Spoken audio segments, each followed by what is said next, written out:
আমার পিছনে যার ছবিটি দেখতে পাচ্ছেন, বর্তমান সময়ে তার পরিচয় আর নতুন করে দেওয়ার মতো কিছু নেই। সে যেখানে পাবে সেখানে বাকশাল করবে এবং সাওয়া ছিঁড়ে ফেলবে বক্তৃতা দিয়েও ভাইরাল হয়েছে। এবং রাজশাহী বিশ্ববিদ্যালয়ের শিক্ষকদের সাথে নিয়মিত বেয়াদবি করেও সোশ্যাল মিডিয়াতে আলোচনায় এসেছে। তার নাম হচ্ছে সালাউদ্দিন আম্মার।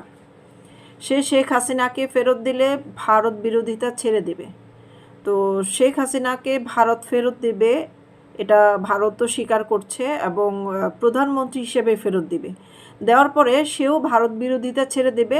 ওই সময় এমনিতেই ভারত বিরোধিতা ছেড়ে দিতে হবে এবং ভারত বিরোধিতা করার জন্য তাকে বোধহয় আমরা হেরিকেন দিয়েও খুঁজে পাবো না, দূরবীন দিয়েও খুঁজে পাবো না, স্যাটেলাইট দিয়েও খুঁজে পাবো না।